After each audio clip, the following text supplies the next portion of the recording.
So we had really just started talking about touch and getting through these mechanoreceptors. I'm going to go ahead and move forward here to the Merkel receptor and the Meissner corpuscle, which I walked us through a bit about them, that they're up in the epidermis, smaller receptive fields. The Merkel receptor is slowly adapting.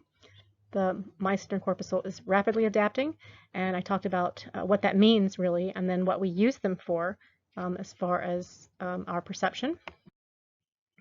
And then I also walked through the Ruffini cylinders and the Pacinian corpuscles, which lie deeper in the dermis, which gives them larger receptive fields. This time it's the Ruffini cylinders that are slowly adapting, and again the corpuscles, in this case the Pacinian corpuscles, that are rapidly adapting, and what that means. So slowly adapting, it's firing continuously to pressure or to this stretch of the skin, and the Pacinian corpuscle has an on-off kind of firing. So when it starts, it fires, and then it stops firing, and then when the pressure stops, it starts again, it fires again, to say that that's a change in what's happening. And then therefore feeling vibrations, which can tell us about the textures of objects. And so I also walked through that and gave some examples of some of that. Now I'm going to walk through the example that I usually give during my class is holding my keys. So when I am holding my car key, which has one of those plastic tops, and if you want to go get your keys and kind of do this, that feels really different than holding my office key, which is all metal and kind of smaller. If I'm holding my office key, so one thing that's telling me about the feel of that is the Merkel receptors, that I'm feeling that plastic top with how that feels against the skin, that pressure. Also, the Meissner corpuscle is telling me about my hand grip, what that grip is like, and the strength of that grip. Part of what that grip is like comes from the Ruffini cylinders, as the stretching of the skin and the positioning then of my fingers. And so I'm going to move off of the car key again and move to the metal office key. So that's going to be a different feeling on my Merkel receptors that are feeling now this kind of cold metal instead of that plastic, and it has just a different feel to it. And then the way I grab it is different, so my hand grip is different, although the control of that's probably pretty similar, but the stretching of the skin. So because my fingers are really in a different position, those different Ruffini cylinders are communicating about that. And now, so if I go and put that key into my office door, and I feel that just brrrp, brrrp, as I put the key in and out, that bit of vibration will be the Pacinian corpuscle telling me about that.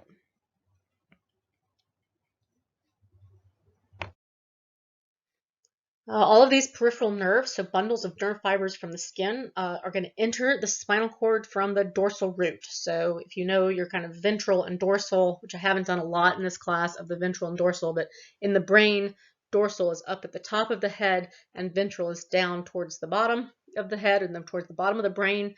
As we get into our body, then the dorsal is towards the back and the ventral is towards the front. And you can kind of remember that or think about that as the dorsal fin of a shark is what we see along the back. So the dorsal root, we're getting sensory information in through that dorsal root. And you can see here in this picture, as I'm about to go talk about the medial lemniscal pathway, what's called on this picture the medial lemniscus, same thing, medial lemniscal pathway. It is going to travel up the spinal cord ipsilaterally on the same side as that the nerve bundle, that the side that the nerve bundle comes in from, and it's going to cross. We're going to have that same kind of contralaterality. It's going to cross over in the brainstem and then go over contralaterally to the other side of the thalamus, to synapse in the thalamus. So I'm going to talk about the two major pathways up the spinal cord. I like to start that with the picture because the picture is helpful. But the medial lemniscal pathway, these are our large fibers. This pathway is communicating more quickly. It's a faster communication. These are myelinated large fibers. This is how we get our perception of touch, as well as that proprioception to tell us where our limbs are in space. And again, I'm going to talk a little bit more about the medial lemniscal pathway here as we're talking about touch, and then the spinothalamic pathway where temperature, pain, and itch all go up the spinothalamic pathway. That one has smaller fibers. Some of those fibers, especially for the kind of dull pain, a lot of those fibers are moving a lot more slowly because they're unmyelinated. Some of them are moving, they're all moving more slowly than the larger fibers. It's just that's what happens with the size of the axons, but some of these are actually unmyelinated, and so they're moving much more slowly. Okay, and so again, I have temperature and pain as part of the spinothalamic pathway. I'll put itch in there as well. We see a separation of function between these two pathways, and one of the people, so there are many different people who can tell that show us this, but one of them is Ian Waterman, and he's discussed here as he had, let's see if I can remember the story, everything about what I know about Ian Waterman, because I usually get some questions. He was 17 years old, working in a butcher shop, and he had a fever, got sick, and when he started feeling better, what he realized, what happened was his autoimmune system started attacking the fibers in this medial lemniscal pathway. So he lost his ability to feel touch and the ability, that sense of proprioception, so the sense of positions of his limbs. What he ended up doing, because he could not really feel any touch or where his limbs were, was to constantly visually check to see where his limbs were so that he could send a motor command to figure out to then move his limb and then watch where it goes. And then so he had to relearn basically movement, and not based on the information that we usually use for making our movements. And when he had no visual information, it just felt like this kind of floating sensation. So there is a description of him lying in bed at night and just feeling kind of like he's floating. There's also the description of him being in an elevator where the elevator breaks and the lights go off, and when the lights come back on, he's just crumpled to the floor because he needs the visual information to know where his body is and to feel how his body is moving.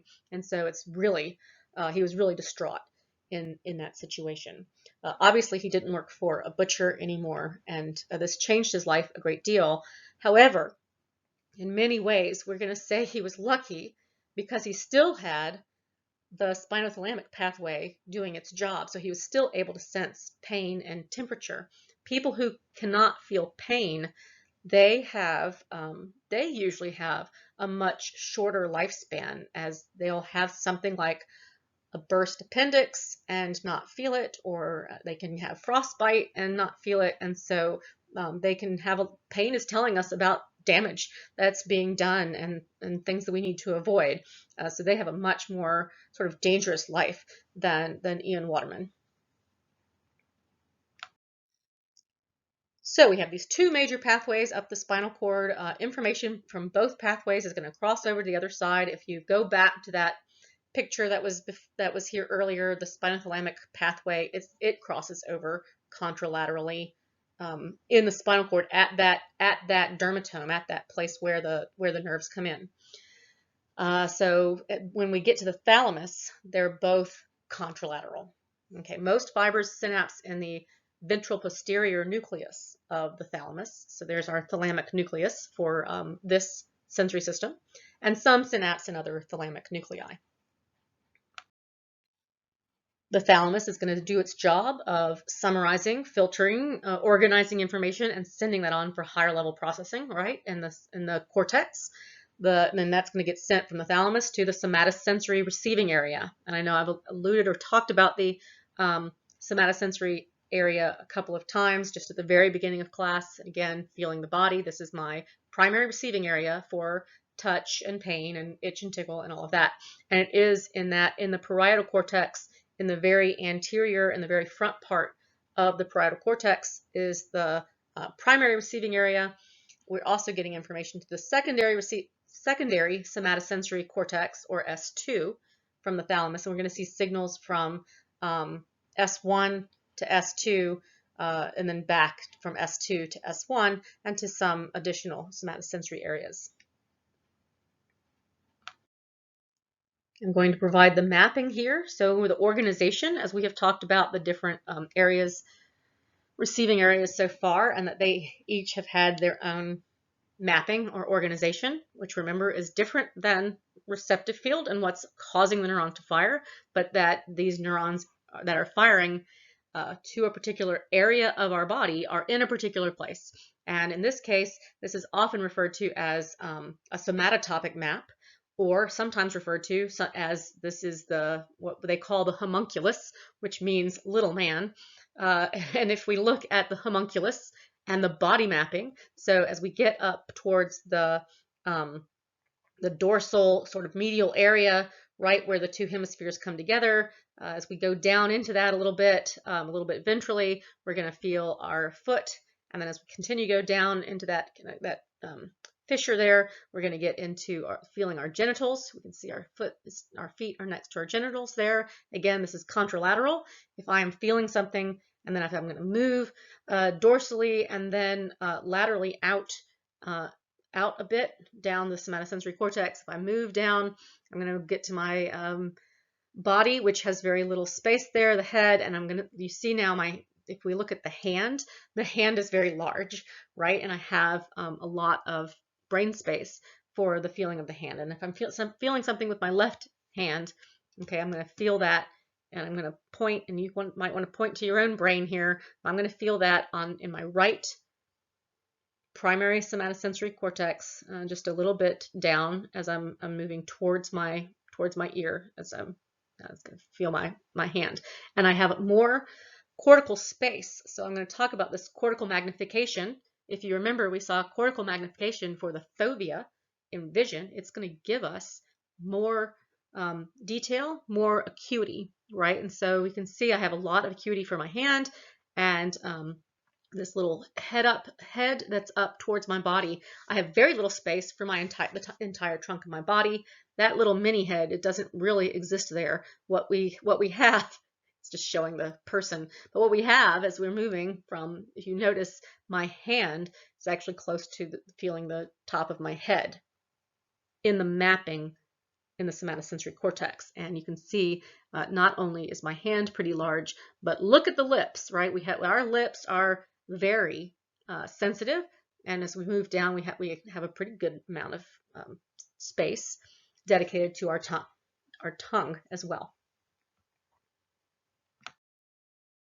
I just include this picture because I find it fascinating. This was research done back in 1968 looking at absolute thresholds, so just detecting a stimulus, and we can see that the thresholds are slightly higher for males than females.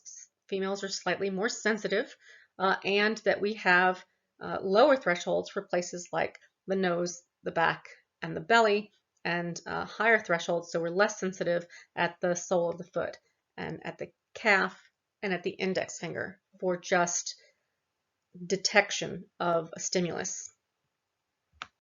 When we look at the cortical maps of the body, there is research showing experience-dependent plasticity. This particular study was done by William Jenkins and Michael Merzenich back in 1987. If we look at the monkey's hand there in B, so what they are doing is stimulating that finger and measuring brain activity before and after training. So they're going to train the monkey on a task where they have to use their sense of touch in that finger in order to succeed at the task. Okay, so before training, as they stimulate that tip of the finger, we can see up in A, the activity of the brain is this little area of 2 there, representing that second finger. After training, they go in and stimulate that same little area of the finger, and you can see that there's in C, in the figure C, that there is more of the brain. There's more of the brain that's active in response to stimulating that finger. Okay, so again, experience-dependent plasticity, a change in the brain and its representation of the body based on experience. We have seen this for other senses. We've seen it for vision. We've seen it for hearing.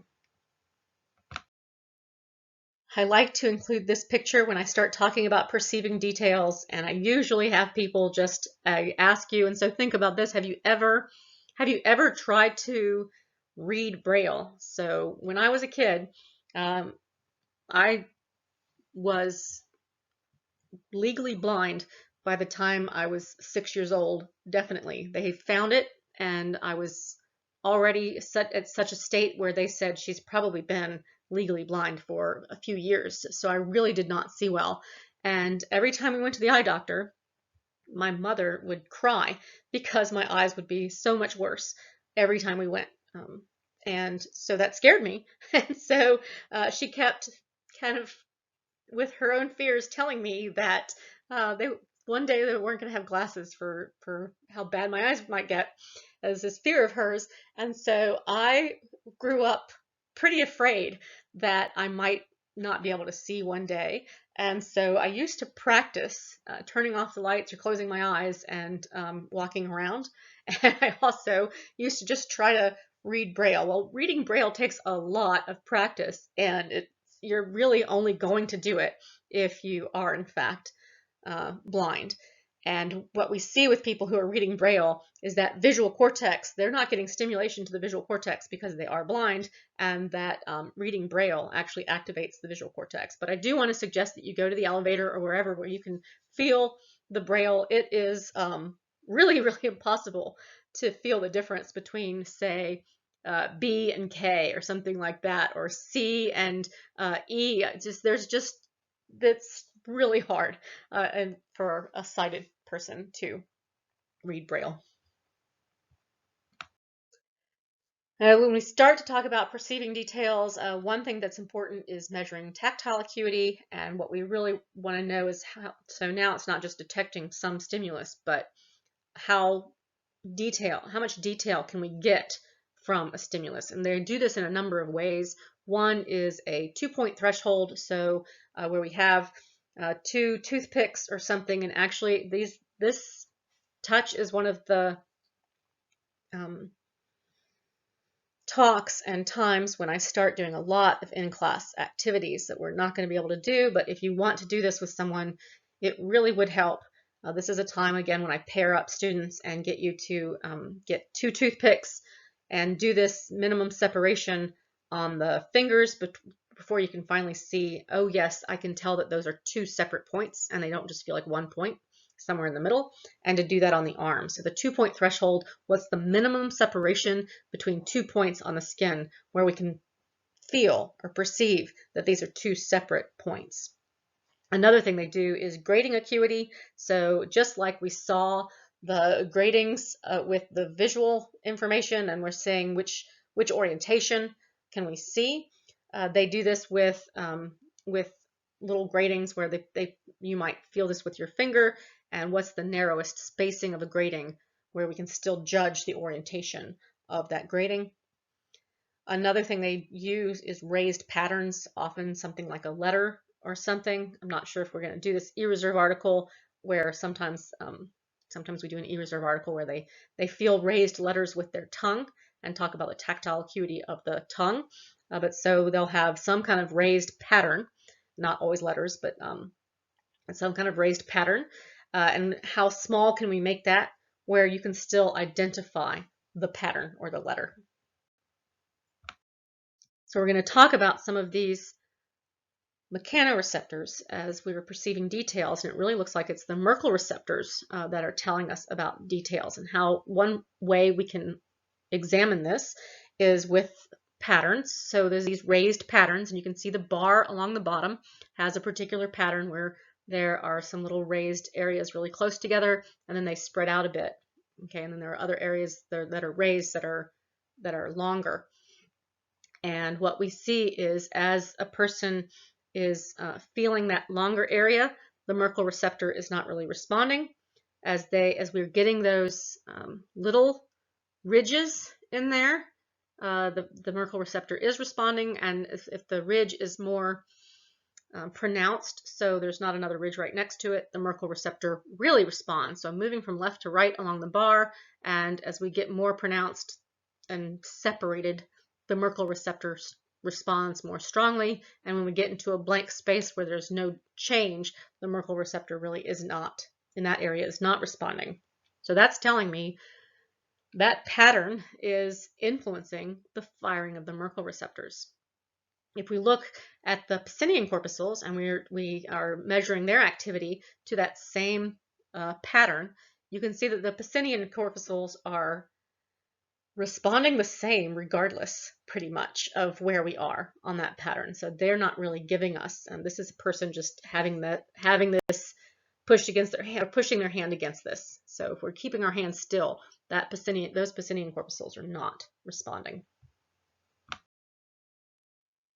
And we're going to see with our receptor mechanisms, we have better acuity in different areas of our body, really in our fingertips and our tongue and so forth. And better acuity is associated with a number of things. Okay, so I'm going to go through a number of things that influence how sensitive we are, how acute our sensitivity is.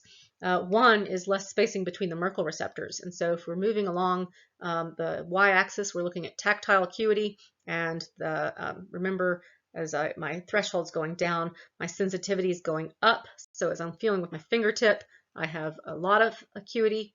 As I feel with the base of the finger, I have less acuity. And as I feel with my palm, I have even less acuity. And along the x-axis is showing the spacing, the spacing between those Merkel receptors. And in the fingertip, they are much closer together. And as we move to the base of the finger, they're farther apart, and they're even farther apart in the palm. So we can see this direct relationship between acuity and the spacing of the Merkel receptors. But there's more.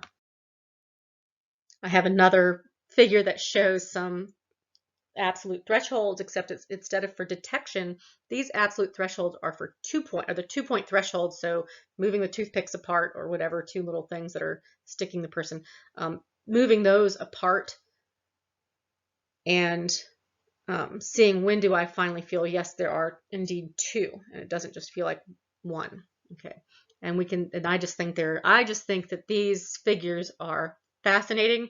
And again, remember, sensitivity is low on the figure, so they're measuring thresholds. So those ones on the face and on the hands that are really low, that's where we have the most sensitivity, the lowest thresholds.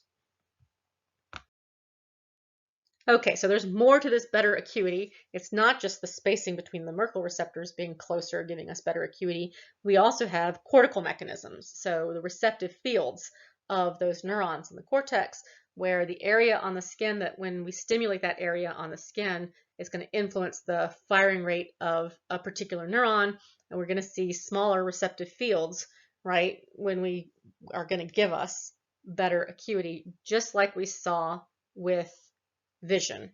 Those neurons that are responding to less information, so have that more direct wiring like the cones, they're going to have better acuity. They're going to give us detailed information.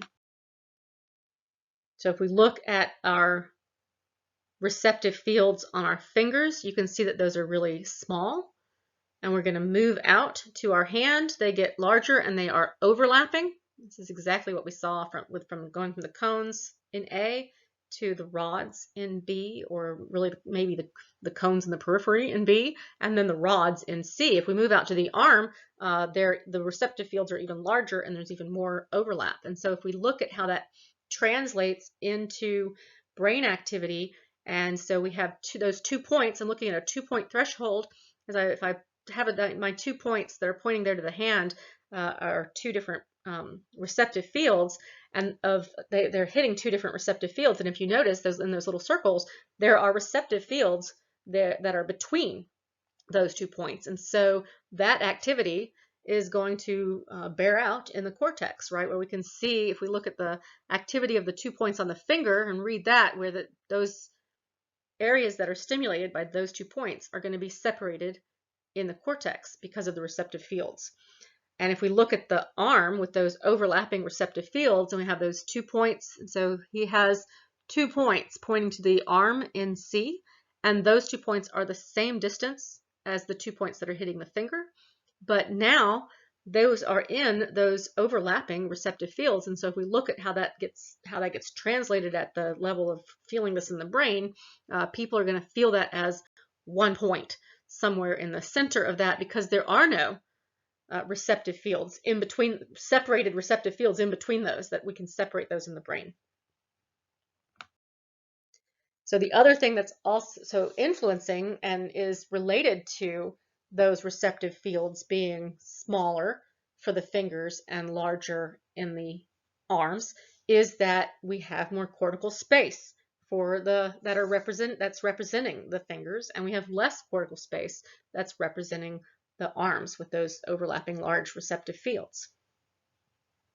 And again, this is what we saw with vision, right? That we had the fovea had cortical magnification. We had linear wiring and small receptive fields, and we got to the brain and we had more cortical space dedicated to the fovea. All of those things together gave us the detailed vision where we're moving our eyes around the world. Well, all of this together is giving us more detailed information from our fingers, from our lips, from our tongue than other areas of our body, where the receptive fields are larger and overlapping, and we have less cortical space devoted